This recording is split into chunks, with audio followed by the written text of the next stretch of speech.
अब रुक करेंगे मध्य प्रदेश की खबरों का। छत्तीसगढ़ के स्वास्थ्य मंत्री टीएस सिंहदेव के भोपाल दौरे को लेकर मध्य प्रदेश बीजेपी में चुनावी हरकत दिखने लगी है।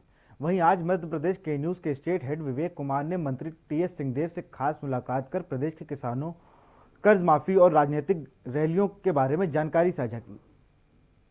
टीएस सिंहदेव हमारे साथ जुड़े हुए हैं। देश और प्रदेश की बात अगर करें तो कृषि कर्ज माफी को लेकर काफी घमासान मचा हुआ है। सर, जैसे कृषि कर्ज माफी को लेकर घमासान मचा हुआ है, कांग्रेस और बीजेपी के बीच में चुनाव रैली भी हो रही है। लोग कोरोना को अपने ताक पे रख के, चाहे वो शिवराज सिंह की रैली हो या सिंधिया की रैली हो, सभी रैलियों में सोशल डिस्टेंसिंग का बिल्कुल पालन नहीं किया जा रहा। कांग्रेस कहाँ देखती है इसको? बड़ी गलती है।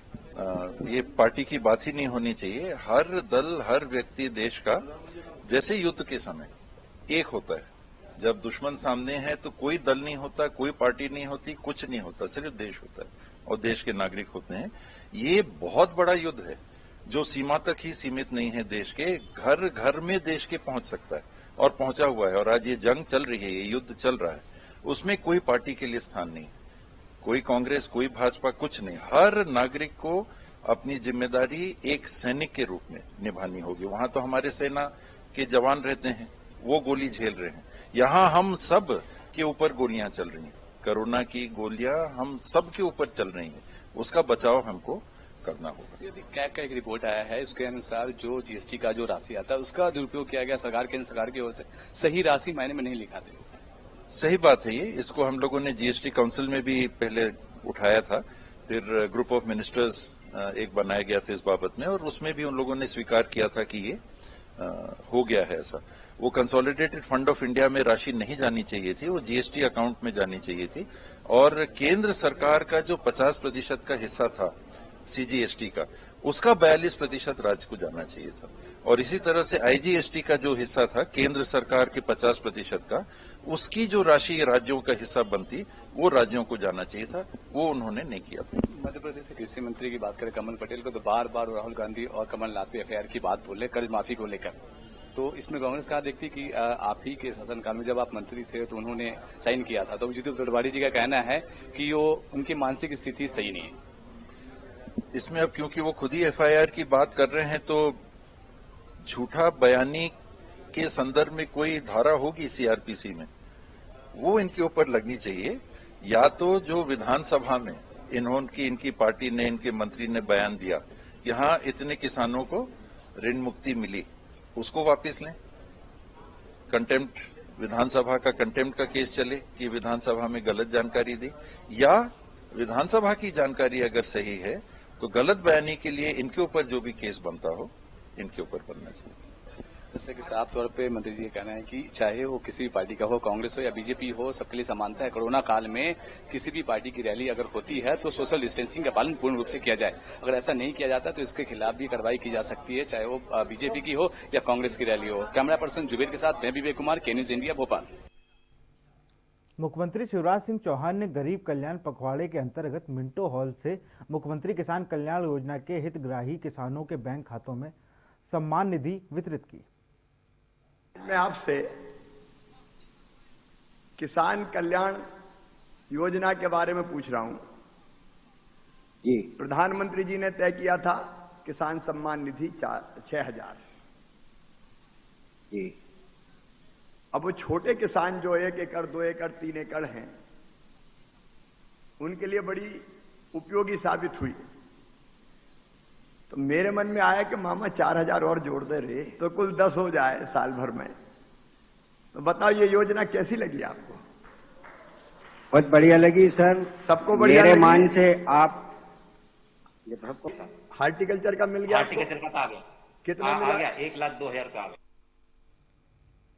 मध्य प्रदेश में उपचुनाव होने वाले हैं, ऐसे में भाजपा की शिव ज्योति एक्सप्रेस अलग अलग क्षेत्रों में चुनाव प्रचार कर रही है। गुना जिले के बमरौरी विधानसभा शुक्रवार को मुख्यमंत्री शिवराज सिंह चौहान और ज्योतिराज सिंधिया ने चुनाव प्रचार करने पहुंचे। बमौरी में सीएम शिवराज ने कहा कि प्रदेश की प्रगति व जनता की सेवा ही हमारा जीवन का मकसद है। कोरोना से उत्पन्न विपरीत परिस्थितियों में भी हमने प्रदेश विकास एवं जन कल्याण के कार्यों को रुकने नहीं दिया। गुना के बमौरी विधानसभा में 600 करोड़ की लागत से विकास कार्यों का भूमि पूजन किया।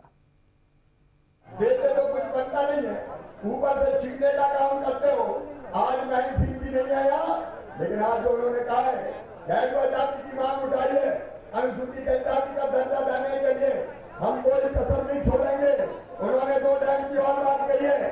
आदरणीय सिंधिया जी, महेंद्र सिंह जी भले अस्पताल में हो, लेकिन उनके संकल्प को आपके साथ मिलकर शिवराज सिंह चौहान पूरा करेगा। क्षेत्र के विकास के लिए मैं कोई कसर नहीं छोड़ूंगा। एक तरफ विकास के काम और दूसरी तरफ प्राणों से प्यारी जनता का कल्याण, सारी योजनाएं चालू कर रहे हैं। आज जल योजनाओं के माध्यम से मेरी बहनों, कई गांव में पानी देने का संकल्प हमने प्रारंभ किया है। और सुनोगर कमौली में कह रहा हूं, आने वाले 3 साल में हर घर में नल जल योजना का पानी टोटी वाले नल का पिलाने का काम सरकार करेगी। महाराज मैं आपको वेतन देता हूं, चिंता मत कर। सर्वे होगा, ईमानदारी से सर्वे होगा और राहत की राशि किसानों को वितरित की जाएगी। आप चिंता मत करें। मध्य प्रदेश के कृषि मंत्री कमल पटेल द्वारा जनसंपर्क में एक प्रेस कॉन्फ्रेंस को बताया कि किसानों का कर्ज माफ नहीं हुआ है और कमलनाथ जी बहुत झूठे मुख्यमंत्री हैं। वहीं कर्ज माफी की बात करेंगे, वहीं उन्होंने कहा कि किसानों के साथ धोखाधड़ी की गई है। हर जगह उन्होंने लिखवाया था कि 2 लाख तक की किसानों का कर्ज माफ किया जाएगा। किसानों के साथ धोखाधड़ी हुई है, हम उनके खिलाफ FIR कराएंगे।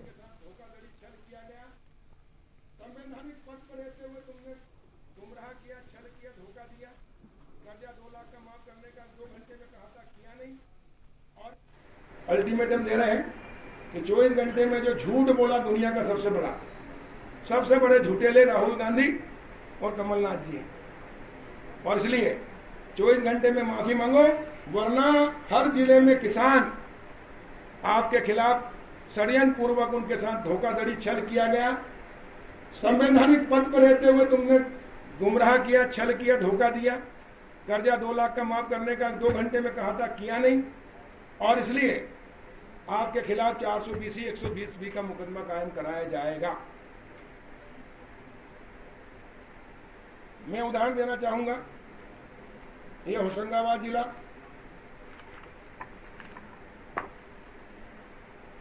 इन्होंने 18 में कुल 2,747 करोड़ रुपए और 19 में 4,125 करोड़ रुपए, इस प्रकार 4,872 करोड़ रुपए का बजट प्रावधान किया, जारी किया, लेकिन व्यय कुल किया 6,460 रुपए, 6,460 करोड़, और बाकी विज्ञापन में खर्च कर दिया।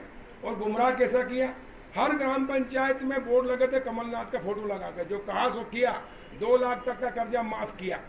ये भी एक धोखाधड़ी है और इसलिए मध्य प्रदेश के किसान कमलनाथ को कभी माफ नहीं करेंगे और धोखाधड़ी और 420 का मुकदमा कायम करा के इनके खिलाफ प्रकरण कायम करेंगे।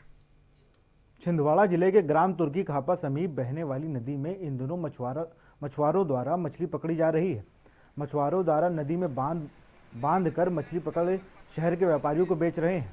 गांव बिसपुर कला के रहने वाले मछुआरे अपने क्षेत्र में बहने वाली नदी को छोड़कर गांव तुर्की खापा में आकर मछली पकड़ रहे हैं। वहीं स्थानीय मछुआरों का इसका लाभ न मिल पाने को लेकर तुर्की पागला में रहने वाले मछुआरे अनिल ने इसकी शिकायत पंचायत और उमार नाला पुलिस चौकी से की है। बता दें कि पिछले कई दिनों से गांव में रहने वाले मछुआरे अनिल ने गणेश घाट पुल के नीचे नदी में मछली पकड़ने को लेकर जाली, पत्थर व अन्य चीज लगाकर बांध बनाया था।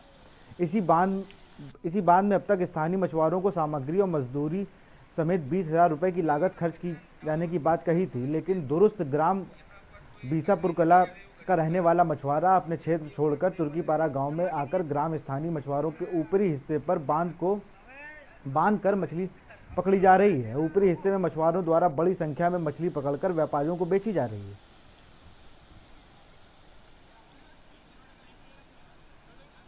हमारी समस्या ये है कि हमारे गांव का लड़का है अनिल कोड़ापे, जो इनका मछुआरे काम है और इनकी जन्म जाति का काम है। और इसके बीच में वो बीसापुर का मिट्ठू, वो एक तो डैम नीचे बांध लिया उसने, वो लड़के का धंधा व्यवसाय मारा जा रहा है, फिर ऊपर भी बांध लिया उसका, फिर धंधा मारा जा रहा है। तो समस्या ये है हमारी गाँव वालों की कि गाँव का लड़का गाँव में ही कुछ पकड़े मच्छी और कुछ अपना व्यवसाय चला है। फिलहाल मध्य प्रदेश के बुलेटिन में इतना ही। तमाम खबरों के लिए देखते रहिए के न्यूज़ इंडिया।